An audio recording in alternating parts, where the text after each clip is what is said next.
Hello and welcome to this video.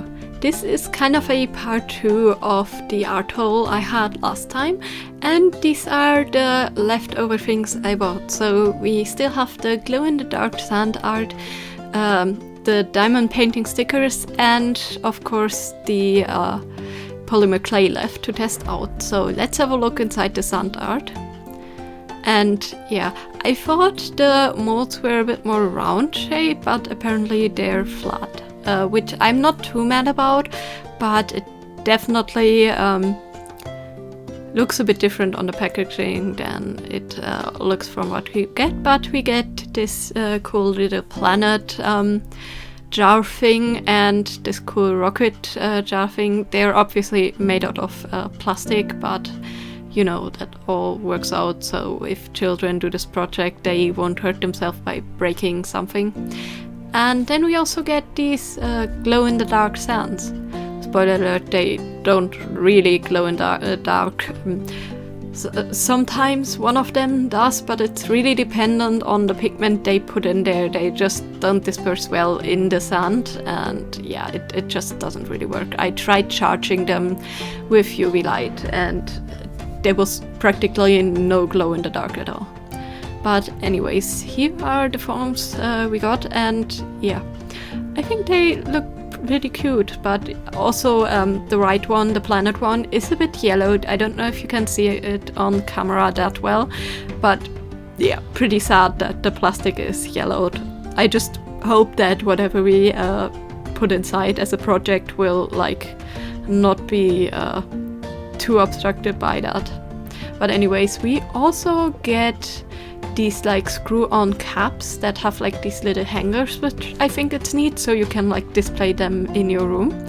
And we also get these neat little tunnel, which I'm definitely trying to save and keep for different projects. And we also get this stick for basically like pushing around the sand in the water. Now, of course, me being me, I couldn't just put the sand in there and have it done. No, I of course had to try to mix in some resins. So, let's make some tiny resin environments. I mean, they will be nothing too special since there's not much space in there. Although it actually took a lot of resin, but like not much space in the opening to put anything in there, but yeah. So I started off by mixing some of my UV resin with the purple sand, and I am using the funnel and an old piece of plastic straw that perfectly fits on the funnel to like force it in. And then I'm just using the stick to slowly push the sand in. Now, of course, this will take a while because resin is pretty viscous, but you know, it definitely works. There's definitely sand. You just have to be patient. But it really helps to keep the sides of the container clean, because I have the fear if I get sand in there, the opening is so narrow, I will not get it off the sides where I don't want to have it. But anyway, so I spent some time basically mixing some UV resin with some more sand and then forcing it in slowly until I was satisfied with the height level of this mixture. And I also did that with blue sand for the little rocket. After that was cured, I put in a little bit more of clear UV resin and I added this little bunny for the planet and let that cure. Now I wanted to do something special for the top, so I decided, you know how I made these like planet lamps or galaxy lamps that have these pretty nail art decals on the side? Yeah, I decided it would be a good idea to force them into the narrow opening and try to position them. Which, yeah, it might have taken me like ages to position them right, so basically I just soaked them in UV resin and then placed them. But yeah, I managed it with bending a wire. Now afterwards, I of course wasn't prepared to do that for the rocket too, so I just added some of this really pretty crushed glass as a second layer, and then I decided to put in the tiny creatures on the sides of the wall, because I, like the bunny, I didn't actually want them to sit on the ground, I wanted them to float a little bit. but I also wanted the resin that I filled in to look more even, because I wanted to disperse glitter in there. And yeah, so basically what I did is just put them on the sides with some resin and then cure that, and then fill in some more resin and basically just mix in some of the silver glitter. But anyways, while that cures, let's actually make something with the polymer clay.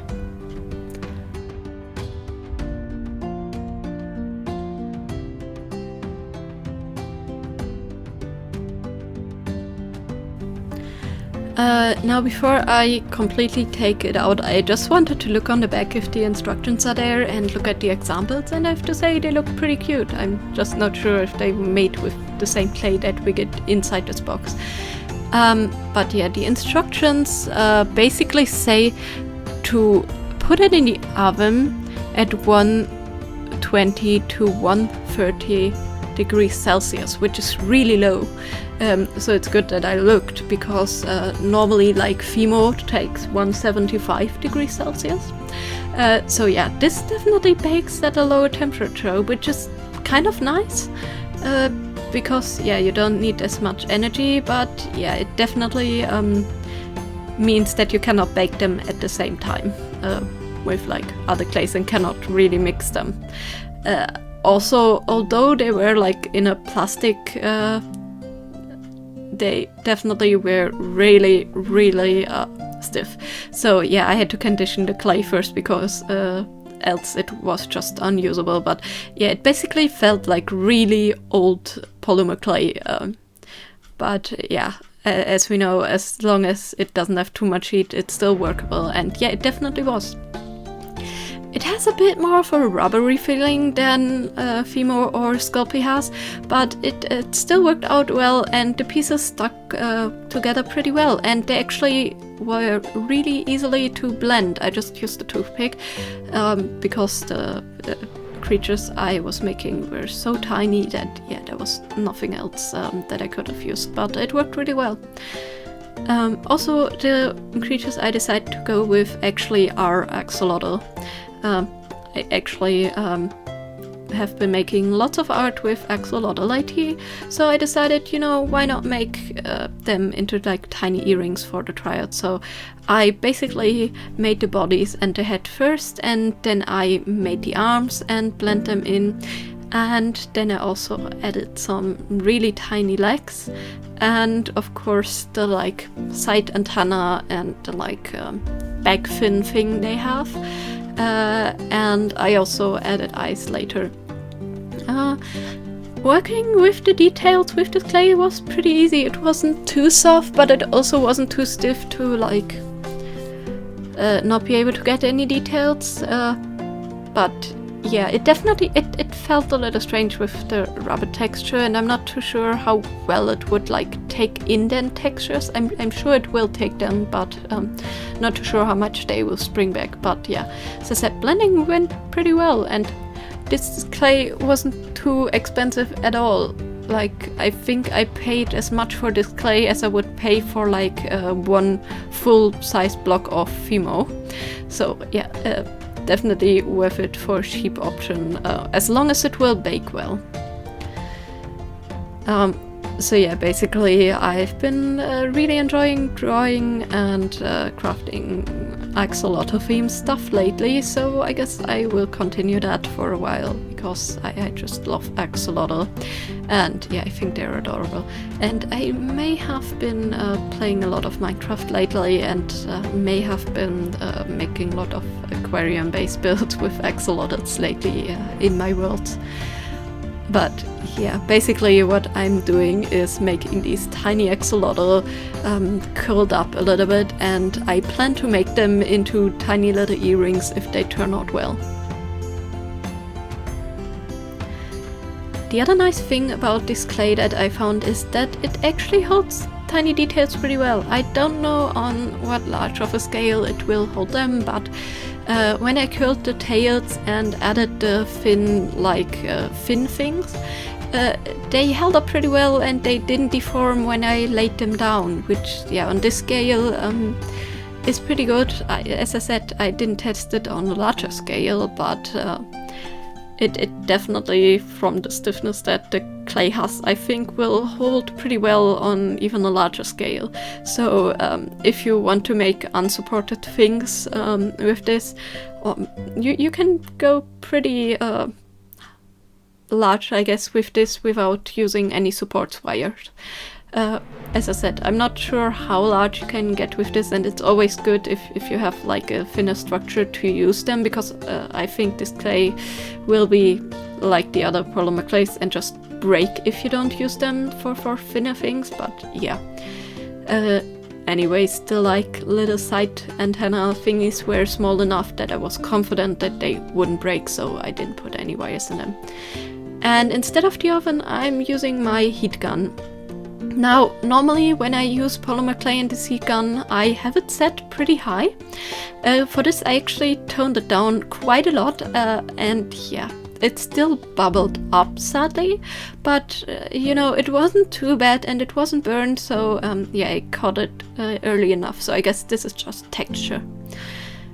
This clay actually took quite a while, even after cooling, to get really stiff. You know, Fimo basically, once it fully cooled, is fully hardened, at least in my experience. So this was a bit of a surprise. It took a little bit longer, but it definitely got really stiff, which is super nice for this kind of clay, since it, you know, felt really rubbery. Drilling a hole into it and like shaving off excess bits definitely also was really easy, which is really present. So if you make a detailed model and you want to change something after baking, this will make it easier.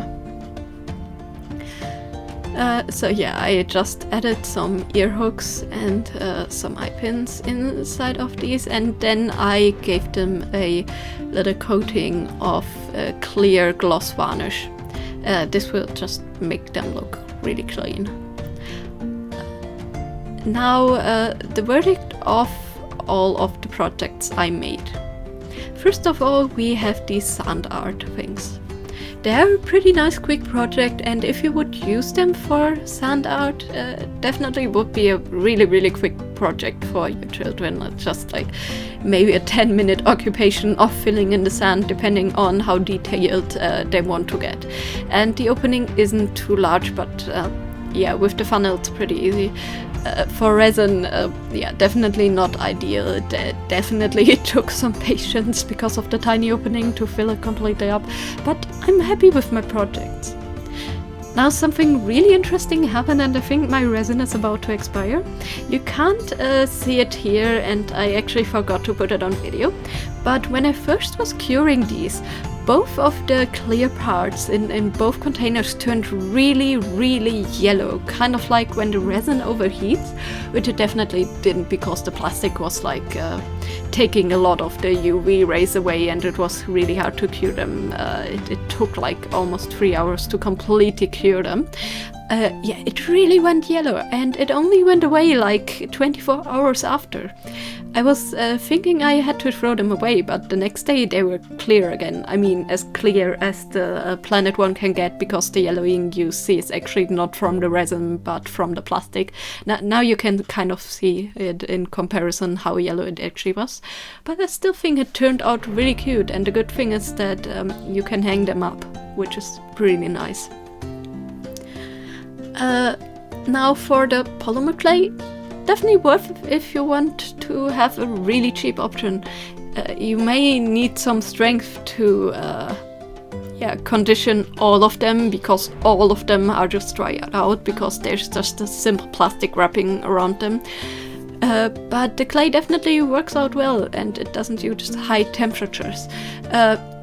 Is it as good as Fimo? I would say no, definitely not. The feel and the details you can get are definitely different, and yeah, Fimo has lots more options, as does Sculpey. But for like children, or like if you want to make small projects and don't want to get the expensive stuff and just want colors, this clay is definitely ideal. Now the last project, of course, was the diamond painting. I didn't show you all of the process because it took me like 2 hours to fill them in completely, but it was very relaxing. I actually took my time with it. This is not my first time making a diamond painting by far. I made many in my life, and yeah, this was basically just like the ones you can get from AliExpress with the same like kind of diamond teeth, and there weren't much deformed diamond teeth at all, which is really nice, and they actually stuck on pretty well on these stickers, and I think they look super cute. And yeah, I think definitely as a small little project, if you don't want to commit to a large diamond painting, they're ideal. Now of course the diamond teeth aren't as shiny as the like more pricey ones, but they are pretty shiny still, and yeah, definitely worth it for a small project and for the price. To see them in, you can use some like clear gloss varnish, but they hold pretty well on their own. Anyways, I hope you enjoyed my little trip into the affordable craft supply section, and I hope you find this video helpful. I wish you a nice day. Bye!